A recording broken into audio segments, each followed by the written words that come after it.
Hollis, Yeah, Sam? what's the word? Problem. Thank God I'm the problem. Are you sure I'm not the problem? I hope not, because if you're the problem, I can't do anything about it. Where'd you hear that? I've heard it through the grapevine. Welcome. It's the AA Grapevine Half Hour Variety Hour, featuring the collected voices of Alcoholics Anonymous. And I am Olis, an alcoholic in beautiful Oakland, California. I'm Don, an alcoholic in Greensboro, North Carolina. Hey, Don. It really is true. North Carolina is a very green state, very lush. It is. Forests. Very lush, my friend. Well, that's good because I'm used to be a lush.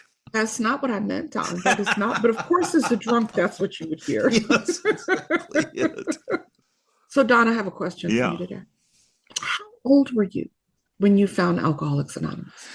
I came to AA when I was 41 years old, so was exactly the age that I think reading about the founders of AA and originally that was about the age that they thought was perfect to get sober because I had suffered and I had a lot to lose. I mean, it's interesting because the book of Alcoholics Anonymous talks about, right, and Bill's like 3.5 years sober when he writes the book, but it's interesting because it starts to talk about young people coming into Alcoholics Anonymous and how more of the fellowship is young. Now more of the fellowship is women. I was 26 when I got here, which I thought was a young person. Well, yeah. Until I found the young people in AA. Mm-hmm. And they're like 15, 17, 21, I was old for the young people in AA. Yeah, when I came in, all the old people were my age now. I'm one of the old. I know. I was too young and too thin when I got here, and now I'm too old and too fat. Just stick around. No matter when you come in, it's like, what is this thing? What are they asking me to do? I mean, any time's a good time. All the times are perfect. We got an email with a great topic idea about getting sober later in life from Jay. One topic I'd love you guys to address in some future episode is getting sober later in life. I came to AA in my early 40s and picked up a 1-year chip. I completed the steps with my sponsor at the time.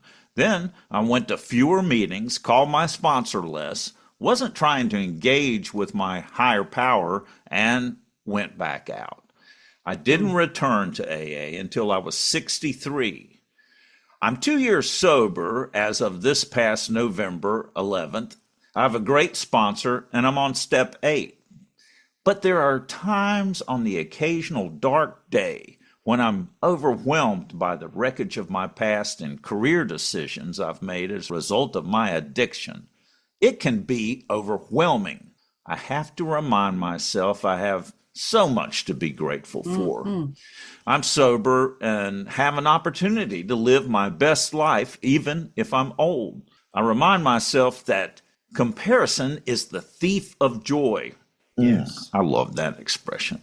I have a spouse who loves me unconditionally, a house, a decent job, and many sober friends. I want to get to the point in the 9th step promises where it says, I will not regret the past nor wish to shut the door on it. But I'm not there yet. Sincerely, Jay. Thanks, Jay. So this is really such a beautiful letter. Yeah. For so many reasons, right? One of the things that really strikes me about it is that we come in and we get this initial relief and then we drift away. Yeah. That's not unusual. We drift away. But not everybody gets back, and Jay got to come back. He got back. He got to come back. And my experience is that there's nothing in my past that I can't put to good effect. That my dark past really, really is today my greatest asset. And so getting to a place where you can see that, I promise it's coming, Jay. Jay said he's on step 8. And I have to say, completing the steps and completing all those amends are where In time, I began over a period of time to look back and see how the worst things I did in my life were actually gold because Yeah. those are the things that I can help other people with. Of course, I regret some of the behavior and the people I hurt and things like that. But when I'm talking to a new person who's come into AA and I'm able to say, I did that, you don't have to live that way anymore. Yeah. Here's a way out. It becomes something that I would not want to shut the door on because it's so useful. This is such an incredible opportunity. How do I know how much time I have left? I can get sober at 25 and be gone at 30. It's always the case, always the case, no Yeah. matter what Yeah, yeah, age yeah. you are. Alice, who's our guest today? So we're really lucky today because Lois R. from Martinez is our guest today. And I got the opportunity to meet Lois in person because Lois is a greeter extraordinaire at my home group. And so I'll come in and I'm the kind of person who will just join the greeting line, not being on the greeting team. And we got to know each other as greeters. Oh, And when we were thinking about like this topic, I went to her and said, "Hey, how old were you when you came in?" And she was super excited to join us today. well, this is going to be great. But first, What? the news. The big news is the launch of our new Grapevine weekly AA open speaker meeting. Every Wednesday at noon Eastern Time. This is a very exciting new development in AA Grapevine. We'll feature a host and two speakers each week, including Grapevine article contributors, AA members, and trusted servants. All are welcome. So please don't miss this opportunity to join us. It's an online speaker meeting. So just sit back, watch, and listen. You can find the link in our Instagram account. So just go to IG and search for AA Grapevine. The Zoom meeting ID is 871-2036-8287. The passcode is 238047. Are Wednesdays not a good time? The meeting will be rebroadcast on our new podcast and on the AA Grapevine YouTube account. The Plain Language Big Book is now available. It's intended to help readers better understand the book Alcoholics Anonymous, fondly called the Big Book by AA members. It's considered the basic text of the AA program of recovery. This new book describes AA's 12-step program in simpler language than the original book, which was published in 1939. The Plain Language Big Book presents in a simpler language The ideas contained in the Big Book, Alcoholics Anonymous. specific AA-related words and phrases used in the original 1939 book. Vocabulary in the original book that may be dated or not familiar to readers. And the core content of the original Big Book without member stories, often called the abridged edition. The Plain Language Big Book is AA General Service Conference approved literature and is available now for $11. And as always, AA encourages ordering our literature via your local distribution sources, groups, districts, intergroups, and central offices, as they play a vital role in local 12-step activities. Hi, my name is Lois R. I'm an alcoholic. The interesting part about me is I was 70 years old when I finally recognized and dealt with being an alcoholic. I will be 71 years old in about a week, and that will give me 19 months of sobriety. And it's the longest I've ever been Woohoo! sober in over 70 years. You know, what you said when I asked you if you were interested in doing this is, I think you said, I have a great perspective. And I'm so excited for you to share that because there'll be people listening to this who'll think, I'm too old to get sober. I have so much regret about the past. It's too late for me. Would you really speak to this experience over the last 19 months? I think if you don't mind, I'd like to start with a little story about how I kind of Please. started with this. I grew up in a very small Midwestern community in Minnesota, and my father was an alcoholic. My dad was in treatment 12 times, most always court ordered. And my sister and I finally in college when nothing seemed to work. So he did 30 days and came out. In college, my sister and I actually had him committed to a Mm. treatment program. And during that time and leading up to that, my parents had a very chaotic married life. When I was in starting seventh grade, it was my seventh home and my second school. When I turned 16, my mom was diagnosed with cancer, and my mom died 5 days after she turned 38 years old in January. A historical part of that is that my dad, who I think was always codependent, but my mother, they had had horrific fights. She had restraining orders against him. And at one point, we actually moved and became a helping hand on a farm out in the country where we didn't have a phone and he had no access to liquor. So you think he was an alcoholic? Yes, my father was, and his family were almost the opposite. His family were total teetotalers. My Hmm. mother's were heavy drinker, and my mother didn't drink. No one in my family's ever gone to college except me. You got married, you had kids, and that whole concept to me just somehow never felt right. But drinking was what we did. When did drinking start to become a problem for you? I went to college and I got away. I was 2 hours away, so I wasn't there all the time. And so, nobody watched or cared. Nobody ever said you drink too much or you went home. It was just like everybody drank. My dad was an alcoholic because, of course, he went to treatment all those times. And I mean, he just was, Did he ever have any period of sobriety, and did he try um, AA? no. No. I was in Al-Anon and I went twice to his treatment programs. And I remember when it was family time, he stopped me outside the door and he says, if you say one thing about my drinking, we're done. Was there a point at which, though, something happened and you thought, wait a minute? Two things happened to me. I graduated from college, and that same year, I was diagnosed with breast cancer. I've had a bilateral mastectomy. And so I started drinking then because I thought, well, shit, my life's over. Who's going to want to look at a woman 23 years old? And I mean, really, my self-esteem bit the dust. Hmm. And um, met my husband. We'll be married 40 years in June. Woohoo!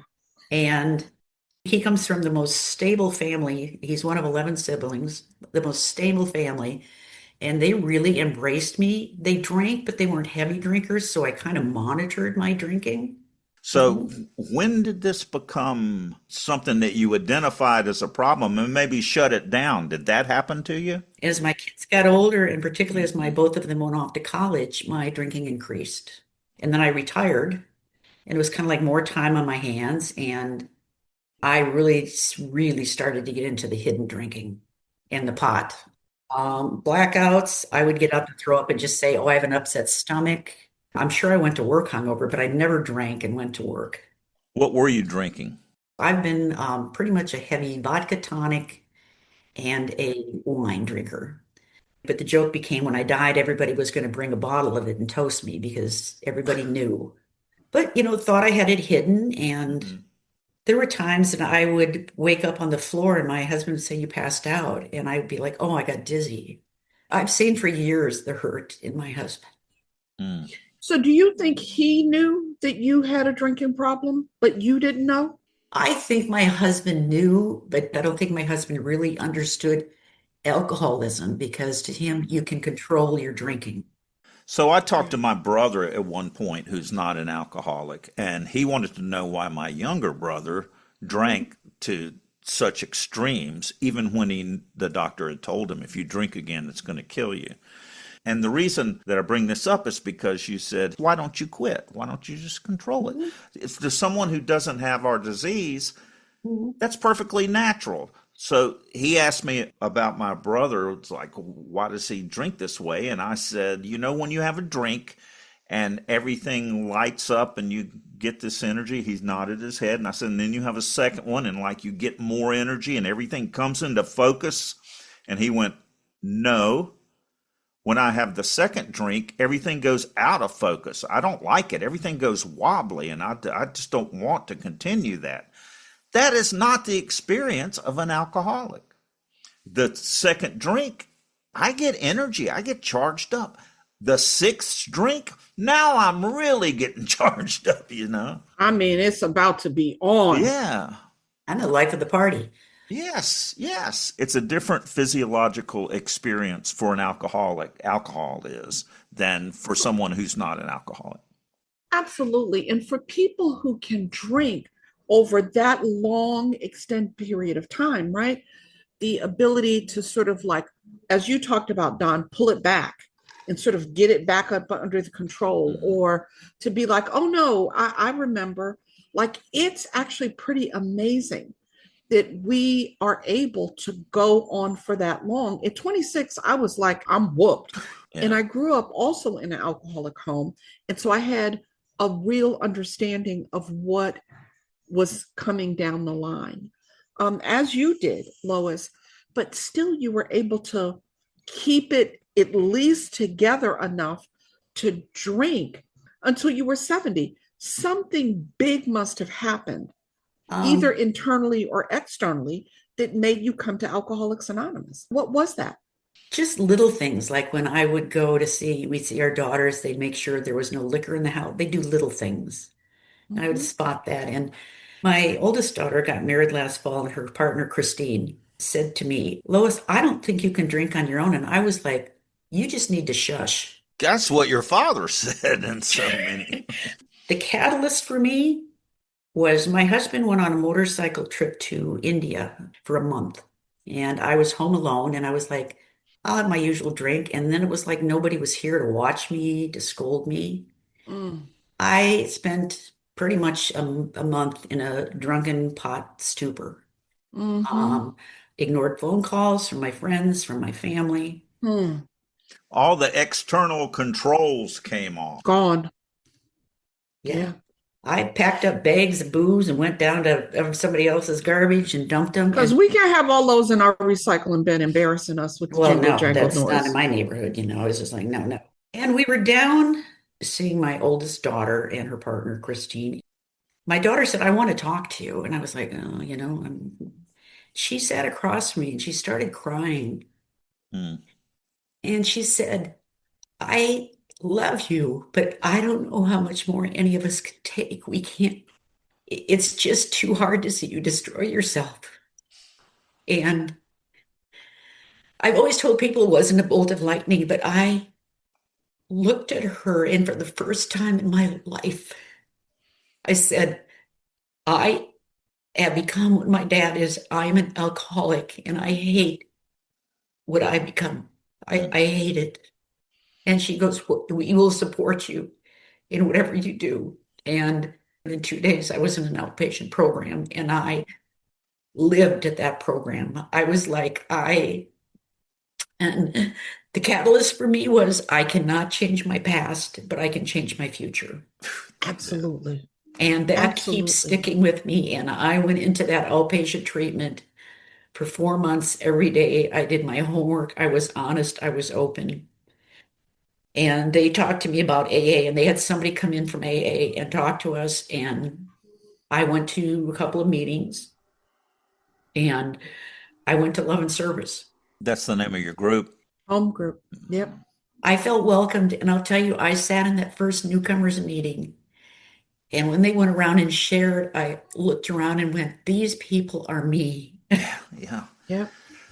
That first night I broke in, partly I became a greeter and a sponsor, but it's like, why I stand at that line is like, had I not felt that community and that hope when I walked in, I don't know that I would have gone back, because I had done a drop-in group once to appease my family. And, I went and come home and drank. I mean, it was like, yeah, I went. And that's what changed for me. I heard people young and older, not as old as I am older, but it was like people that had relapsed, people that had found hope, people that had dealt with what I had dealt with. And I really, really, really learned that alcoholism is a disease. Yeah. I cannot cure it. And I've said, if I pour one drink, I don't stop. I love your description of walking into that meeting and feeling like all of a sudden you were home and that everybody understood you. That was my experience too. when I came in, and I was like, going, what is it with these people? I mean, I expected to walk into an AA meeting and everybody would be wearing dirty raincoats and sitting around shaking and going, I think I want to drink. No, don't do it. Don't do it. And it's not that way. Everybody that was in the room was healthy, living productive lives filled with energy, love, and humor. People were laughing, and I was like going, what is it with this place? And they were talking about my secret thinking and joking about it. Well, at the newcomer meeting, I stayed in it for a year. I didn't go to anything else. For me, it was not just seeing some of the same people, but it was like the continued stories, or they would ask, tonight we're going to discuss is, how do you deal with cravings? How do you deal? It was like with all these people. I mean, even though I'd heard it and heard it, it was like I've heard it and let it kind of go over my head. And this time I really need to incorporate it. Yeah. And I was fortunate that there was a guy sitting by me on my second meeting, and he goes, "Are you new? I haven't seen you here before." And I said, "Yeah." And he goes, "Do you have a sponsor?" And I go, "What's a sponsor?" Mm-hmm. And this woman walked by, and she took me on, and Yeah. I know that I have a ways to go yet, but we really would hope to sponsor somebody, because that woman has kept me. Two things she said is, we met. She goes, "You're going to call me every week." I'm like, "I don't even know you." Yeah. Yes. This is a sign of good AA when people see you and say, are you new? Do you have a sponsor? Let me connect you. And then the person they connect you with says, here's what you're going to do. Like, it's such a beautiful invitation to really join us. And it's such an invitation to have help somebody guide you, because, like, here's my two funniest things about my AA first experience. When she said to me, "We're going to do the 12 steps," I said, "Well, okay, that's like, in my mind, one step a month. That's 1 year. Yeah. I'm going Right. to be And then I done." could leave. I'm not done. That's right. It's not a homework assignment. This is a way of life. It was like the first time that it was just like talking to somebody who just listened, didn't judge me, gave me cues. And it was always like, "If you need anything, call me or call anybody." And I've heard people in that group go, "I felt this and I was going to do this, and I called somebody and they answered." I was like, I don't have an excuse to drink. Did you move all the way through the steps? Have you completed the steps? Or are you still, what No, step are you on? I took a long time on 4, because, you're how the part that you played, Mm-hmm. your kind of inventory. And the second part for me was that higher power thing. I was raised Lutheran in a very strict synod, and when I married, I converted to Catholicism. So Mm, if you went to confession and confessed, you were absolved. I mean, I just had a very different concept of yes. Right. God. What you realize, it's really what you internalize about somebody helping you. It's in you. It's not It's this, inside, yeah. God outside. Not out there. It's in here. Now I'm on step 9 and making amends, and that has been good, but also very painful. Yeah. Mm-hmm. The two things that I'm struck by in the way that you're talking about your experience coming to Alcoholics Anonymous as a mature person Mhm. is one, that it was the love of your family Mhm. that was able to break through. Yeah. But two, and more powerfully, that you said, I can't do anything about the past, Mhm. but I can have a different future. And I really love that. And no matter how old you are, that's true for us. Mhm. What is it about your life today that 2 years ago would have shocked you? Like, what is it that is the most profound change? I like my sober life. I have had health concerns my whole life. I have a family of health concerns, my cancer. I've really gotten into being healthy. I've made lots of new friends. I've been doing volunteer work. I've done service commitments, and I'm reestablishing, there's still work to do, my relationship with my daughters. My sponsor said to me, because I would call my kids and go, "I'm doing this, I'm doing this, I'm doing this, I'm doing this." And her words were, "Actions speak louder than words, Lois. They're going to need to see it in you." And that's really helped me back off and just kind of, I'm just Just happier. happier. Yeah. What more can you ask for? Well, I knew that we were going to be talking on this topic, and at lunch today, as I was looking through my books, I found the large print AA for the Older Alcoholic pamphlet, and I've got it here, and I thought I would just read a little something from the Please do. beginning of it because it's so good. Whether or not you're an alcoholic, it's not determined about where you drink, when you started drinking, how long you've been drinking, with whom you drink, what you drink, or even how much you drink. The true test is to answer, what has alcohol done to you? The pamphlet is filled with stories. One woman did not start drinking in earnest until her 60s, while others drank for more than 50 years. Several found their drinking escalated drastically after retirement. One describes a 10-year relapse, started with the drink she took on vacation. Some of the stories describe long and happy marriages. Others struggled with abusive relationships or long periods of loneliness. The turning point came when they finally decided to face the problem and became willing to do something about it. All of this reminds me of the beginning of the chapter, More About Alcoholism, where it talks about the guy that I lovingly call the carpet slipper dude, who thinks I haven't had a drink in a long time, I can safely drink, right? And he's retired. And when I first retired, which was in 17, and I was decades sober by then, I remembered the carpet slipper dude. And I remembered how dangerous it can be to be in retirement and have a bunch of free time and not be deeply connected to my practice, my spiritual practice, my recovery. And so for anybody that is retired and drinking too much, or, thinks, oh, well, it'll just be one on vacation, or thinks, oh, I'm too old to stop drinking. The book has all of these examples, and the pamphlet has all these examples that this is the perfect time. Lois, this has been great. Thanks for coming today. Well, thank you so much. I think the biggest thing for me is I'm an alcoholic and I'm not ashamed of that anymore.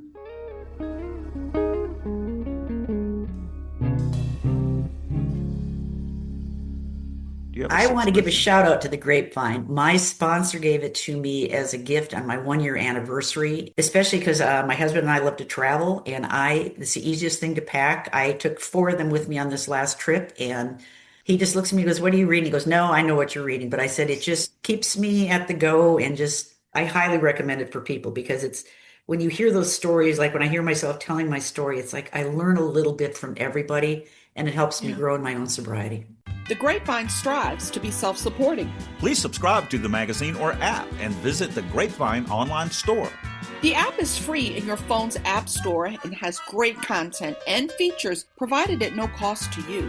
But if you subscribe, you get so much more. And you support all things Grapevine, including this podcast. Oh, yeah. Only $2.99 a month. Sam, can you get that? It's the listener feedback phone. 212-870-3418. Yeah, hang on, I'll get it.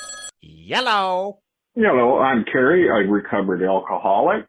I'm calling in from West Central Wisconsin. Thank you so much. I just listened to season 10, episode 10, and the 2 shares really struck me hard. It doesn't matter what motivates the action, the only thing that matters is the action. And the other thing that really hit me hard was, he said, I showed up, I get mad at God, and I go through agnostic phases. I don't know how to connect. I just show up regularly. And for me, this past week has been just that. I've been ready to pretty much just walk away from all my service commitments and just say to hell with it. And it just, your episode and your shares and everything just hit me hard, and it brought me back today. And then lastly, I'd like to comment on Tradition 3. I belong to a Zoom group, and on a regular basis, we've had people right on camera dump out their alcohol that they have in their house or wherever they're at. We encourage, even if they have been drinking in the last 24, to share on our meeting, because that's carrying the message, is to let them know that they're not alone and they're very welcome. Thank you. Bye for now. Cary, thanks so much for calling. It's good to hear from you. I'm sorry you're down in the valley right now, but keep coming back. Just hearing your voice lifted me up. Thank you. Subject, Season 10, Episode 10. In this week's episode, you were talking about favorite quotes from the big book, Alcoholics Anonymous, and someone mentioned that their sponsor's favorite was, "More will be revealed." You're probably aware that this phrase is nowhere to be found in the book, so I was surprised when that didn't come up. It is, of course, a paraphrase of the line on page 164, "God will constantly disclose more to you and to us," which follows one of my favorite lines in the book, "We realize we know only a little." Thanks for all you bring to us. Love the podcast. Mike S., Vancouver, British Columbia, Canada. Thanks, Mike. Yes, the reason that quote never really lit up for me is because it's not a quote from the big book. It's a paraphrase. I did not realize it at the time we recorded, but I since looked it up and discovered it was page 164. God will constantly disclose more to you and to us. So, yes, good catch. I love it. You got to keep us honest. Thanks, Mike.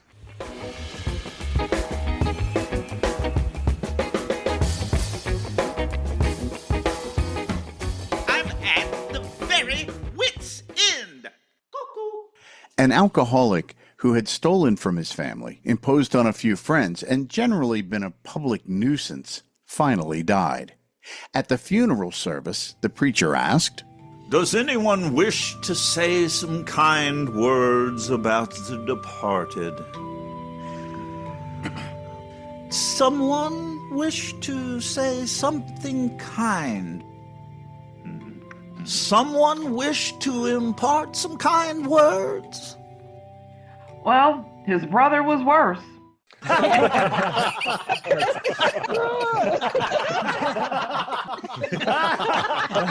It's really not that funny.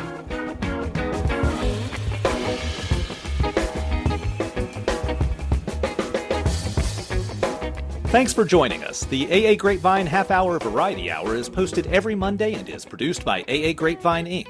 We don't speak for AA as a whole. We share the experience, strength, and hope of members to help others recover from alcoholism. All things Grapevine are available at aagrapevine.org, including our app and how to get in touch with us. Find us on Instagram and YouTube.